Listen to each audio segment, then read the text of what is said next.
Bismillahirrahmanirrahim. Assalamualaikum warahmatullahi wabarakatuh.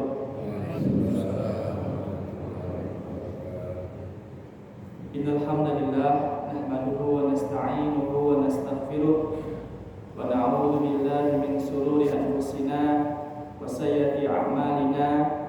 Man yahdihillahu fala mudilla lahu wa may yudlil fala hadiya lahu. Asyhadu an la ilaha illallah wahdahu la syarika lah wa asyhadu anna Muhammadan abduhu wa rasuluh. Allahumma shalli wa sallim ala Muhammad wa ala alihi wa ashabihi wa man tabi'ahum bi ihsanin ila yaumiddin. Amma ba'du. Alhamdulillahirabbil alamin.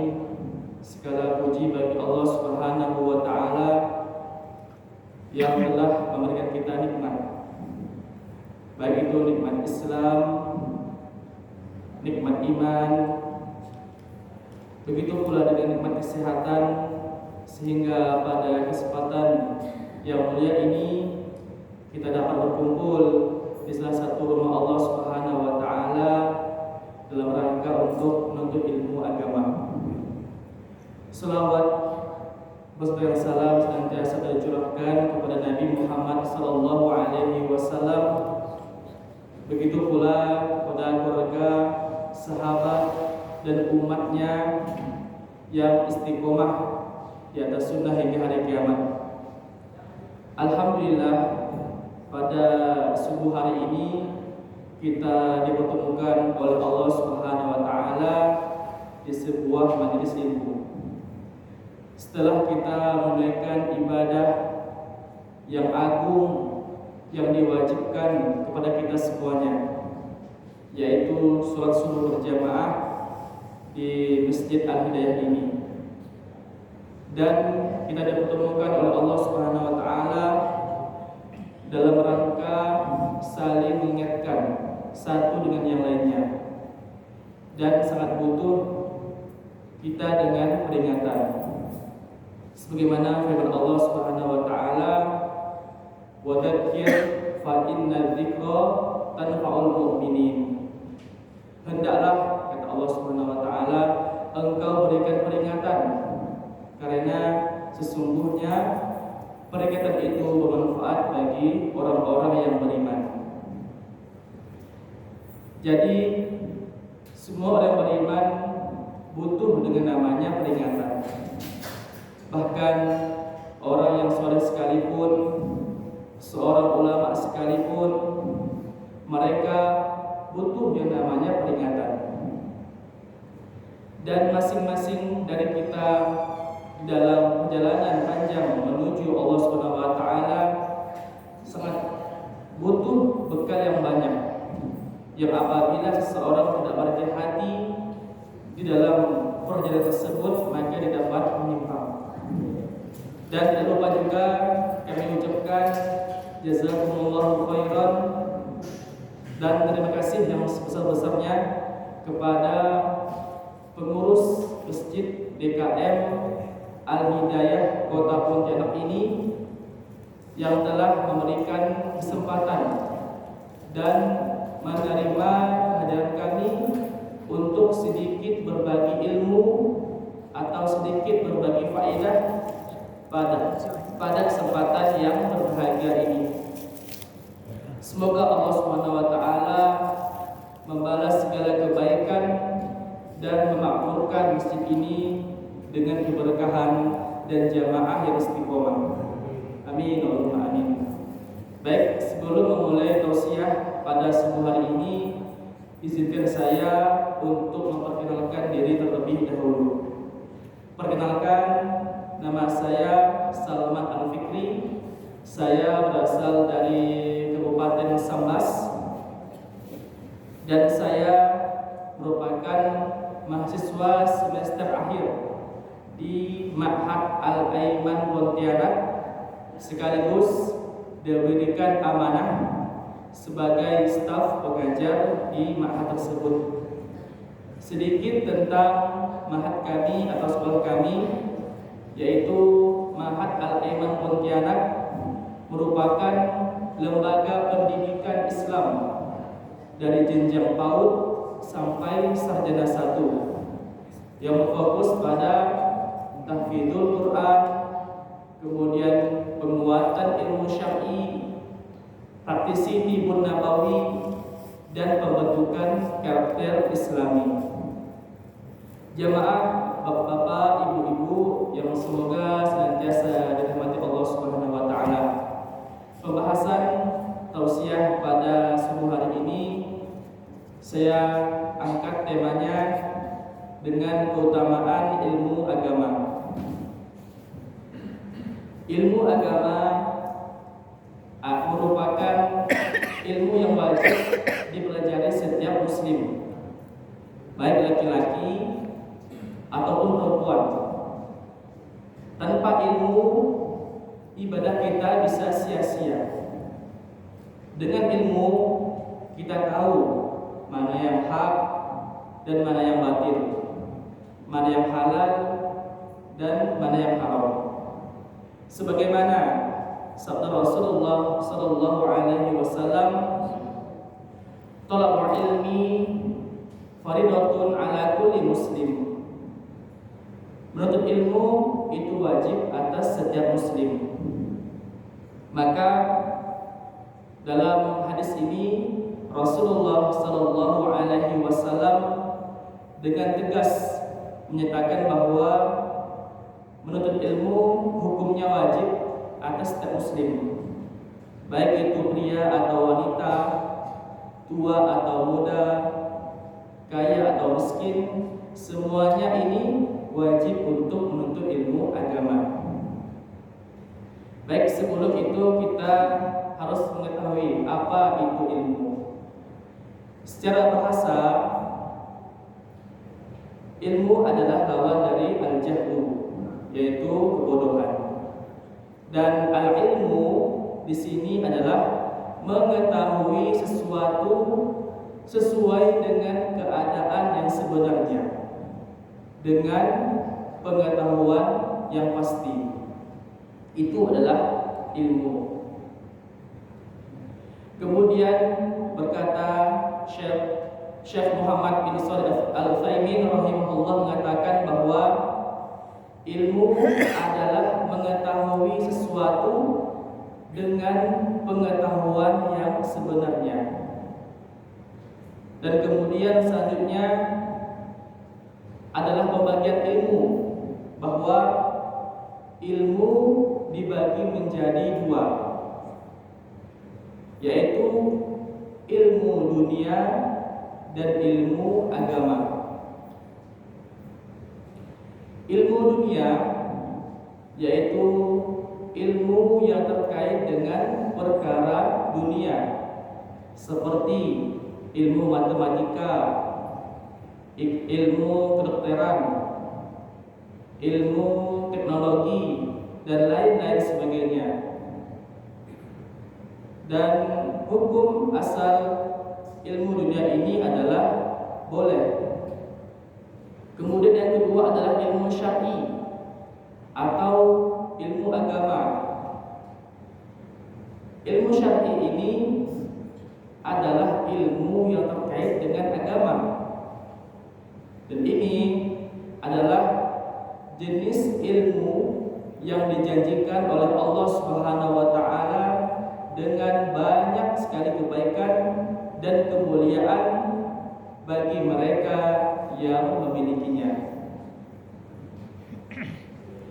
Berkata Imam Al-Auza'i mengatakan, al-ilmu ma ja'a bihi ashabu Muhammadin sallallahu alaihi wasallam, fama kana khairu dzalika falaisa bi'ilmin. Yang disebut ilmu syar'i adalah ilmu yang datang dari para sahabat Muhammad sallallahu alaihi wasallam, dan selain itu maka bukanlah ilmu. Kemudian para ulama memandang penting sekali belajar ilmu agama. Bahkan pentingnya belajar agama melebihi makan dan minum. Berkata Imam Ahmad bin Hanbal rahimahullah bahwasanya kebutuhan manusia terhadap ilmu itu lebih besar daripada kebutuhan mereka terhadap makanan dan minuman. Karena kebutuhan terhadap makan dan minum dapat ditakar per hari 1 atau 2 kali saja. Namun di sini kebutuhan terhadap ilmu adalah pada setiap keadaan. Kemudian dari Imam Ibnu Qayyim Al-Jauzi rahimahullah mengatakan bahwa kebutuhan manusia terhadap ilmu syar'i merupakan perkara yang mendesak ataupun darurat dan melebihi keperluannya terhadap segala sesuatu. Dua pernyataan di atas merupakan sebagian kecil dari ungkapan para ulama tentang tingginya kedudukan belajar ilmu agama, yang mana pada akhirnya melahirkan suatu kesimpulan bahwasanya menuntut ilmu agama adalah perkara yang penting. Dan di sini saya akan menyampaikan beberapa keutamaan ilmu agama. Yang pertama adalah kewajiban menuntut ilmu agama. Mungkin sebagian dari kita menganggap bahwa hukum menuntut ilmu agama sekedar sunnah saja yang diberi pahala bagi yang melakukannya dan tidak berdosa bagi siapa saja yang meninggalkannya. Padahal terdapat beberapa kondisi di mana hukum menuntut ilmu agama adalah wajib atas setiap muslim, sehingga berdosalah setiap orang yang meninggalkannya. Sebagaimana sabda Rasulullah sallallahu alaihi wasallam, "Thalabul ilmi fardhatun ala kulli muslim." Kata Rasulullah sallallahu alaihi wasallam bahwasanya menuntut ilmu itu wajib atas setiap muslim. Dalam hadis tersebut Rasulullah sallallahu alaihi wasallam dengan tegas menyatakan bahwa menuntut ilmu itu hukumnya wajib atas setiap muslim, bukan bagi sebagian orang muslim saja. Lalu ilmu apa yang dimaksud dalam hadis ini? Penting untuk diketahui bahwasanya ketika Allah Subhanahu wa taala dan Rasulnya Muhammad sallallahu alaihi wasallam menyebutkan kata ilmu saja dalam Al-Qur'an atau sunnah ataupun hadis, maka ilmu yang dimaksud adalah ilmu syar'i atau ilmu agama, termasuk kata ilmu yang terdapat dalam hadis tersebut. Jemaah, bapak-bapak, ibu-ibu yang semoga senantiasa dirahmati Allah Subhanahu wa taala. Keutamaan yang kedua adalah bahwasanya pahala yang besar yang telah dipersiapkan oleh Allah Subhanahu wa taala kepada para penuntut ilmu syar'i, yaitu adalah surga. Ya. Rasulullah sallallahu alaihi wasallam bersabda, "Man salaka tariqan yaltamisu fihi ilman sahalallahu lahu bihi tariqan ilal jannah." Siapa yang menempuh jalan untuk mencari ilmu, maka Allah Subhanahu wa taala akan mudahkan baginya jalan menuju surga. Di sini makna Allah Subhanahu wa taala akan memudahkan baginya jalan menuju surga ada 4 sebagaimana disebutkan oleh Ibnu Rajab Al-Hambali. Yang pertama adalah bahwasanya dengan menempuh jalan mencari ilmu, Allah akan memudahkan kita untuk masuk surga. Yang kedua, bahwasanya menuntut ilmu adalah sebab seseorang mendapatkan hidayah. Dan hidayah inilah yang mengantarkan seseorang kepada surganya Allah Subhanahu wa taala.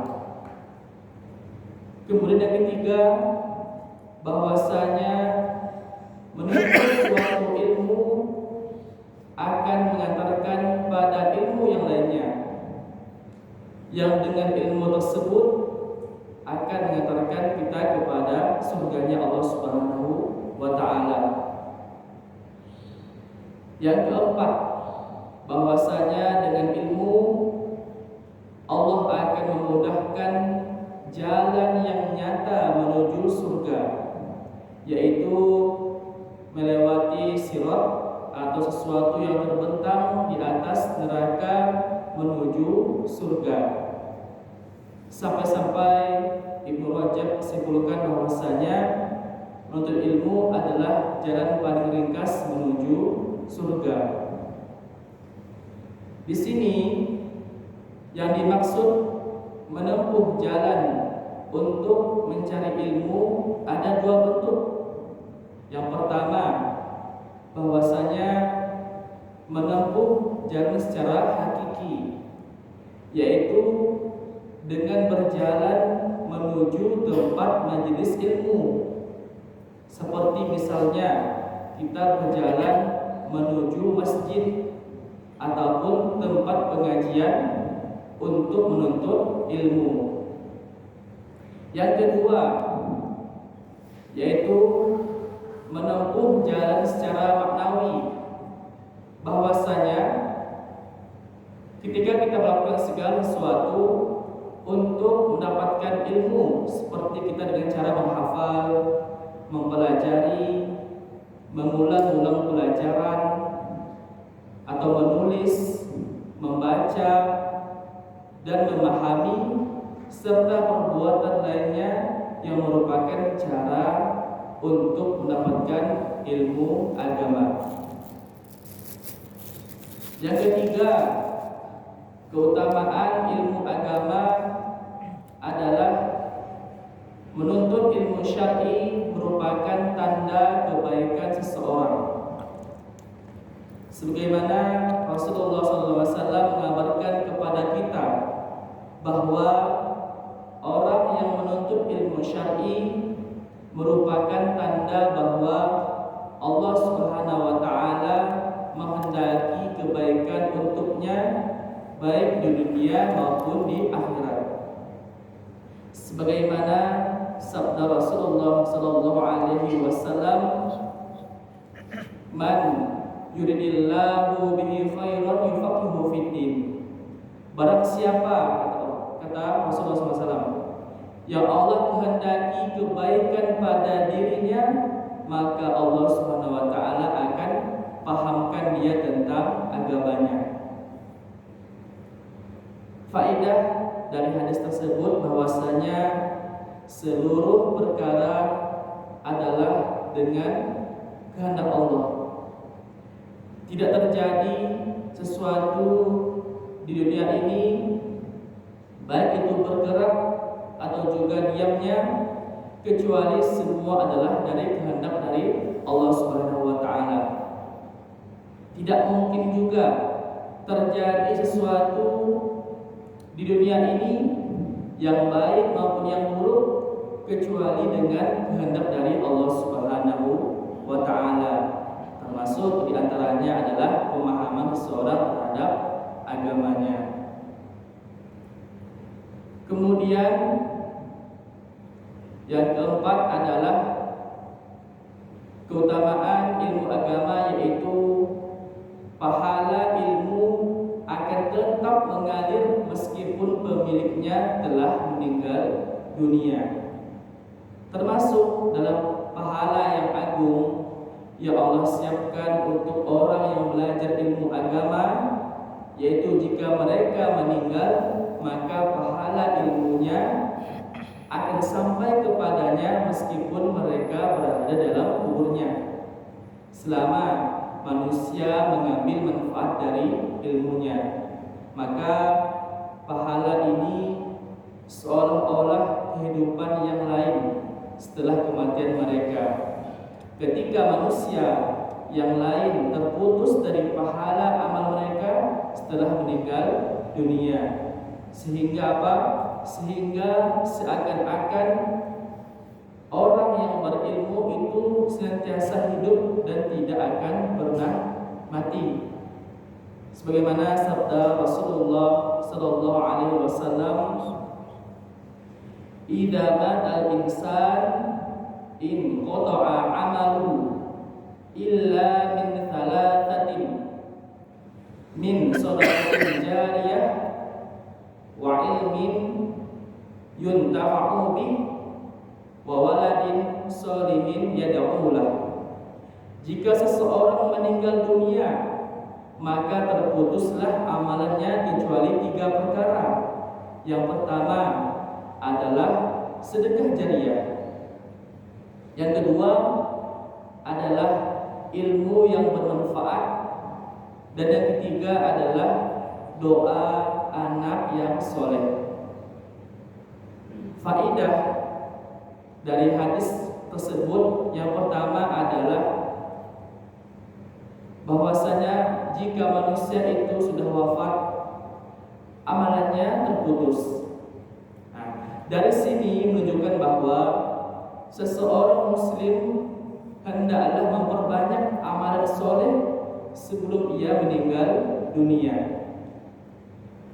Kemudian yang kedua adalah Allah menjadikan hamba sebab sehingga setelah meninggal dunia sekalipun ia masih bisa mendapat pahala, dan ini merupakan dari karunia Allah Subhanahu wa ta'ala.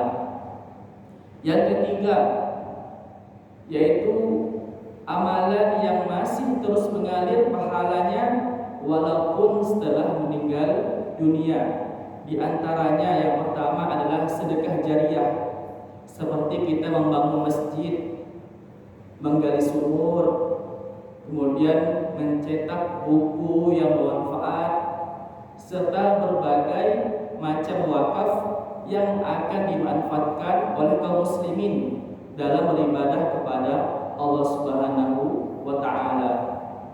Kemudian yang kedua, ilmu yang bermanfaat, yaitu ilmu syar'i atau ilmu agama yang ia ajarkan kepada orang lain dan mereka terus mengamalkan, atau ia menulis buku agama yang bermanfaat dan terus dimanfaatkan setelah ia meninggal dunia.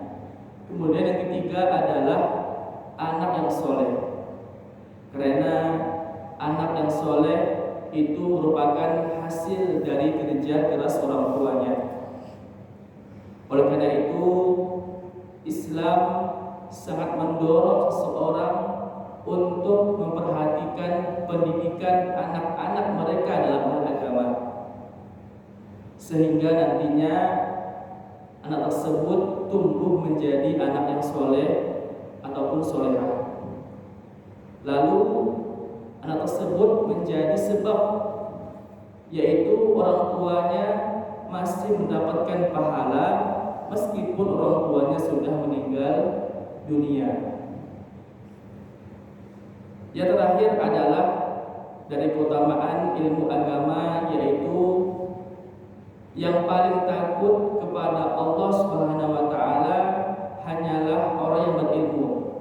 Sebagaimana firman Allah Subhanahu wa ta'ala dalam Quran surah Fatir ayat 28 yang berbunyi, "Innama yakhshallah min ibadihil ulama." Sesungguhnya yang takut kepada Allah di antara hamba-hambanya hanyalah ulama. Di sini berkata Ibnu Katsir rahimahullah bahwasanya sesungguhnya yang paling takut kepada Allah dengan takut yang sebenarnya adalah para ulama, yaitu orang yang berilmu. Karena semakin seseorang mengenal Allah yang Maha Agung, Maha Mampu, Maha Mengetahui, dan dia disifati dengan sifat dan nama yang sempurna dan baik, lalu ia mengenal Allah Subhanahu wa taala lebih sempurna, maka ia akan lebih memiliki sifat rasa takut dan akan terus bertambah sifat takutnya. Maka semakin seseorang berilmu, semakin ia memiliki rasa takut kepada Allah. Dan rasa takut inilah yang akan membentengi seseorang dari melakukan maksiat kepada Allah. Dan di sini ilmu yang dimaksud adalah ilmu dalam mengenal Rabb-Nya. Maka dari itu ilmu agama adalah sesuatu yang sangat istimewa yang hanya Allah berikan kepada orang-orang yang ia cintai. Dan ilmu agama yang akan menimbulkan rasa takut, harap, dan cinta kepada Allah Subhanahu wa ta'ala.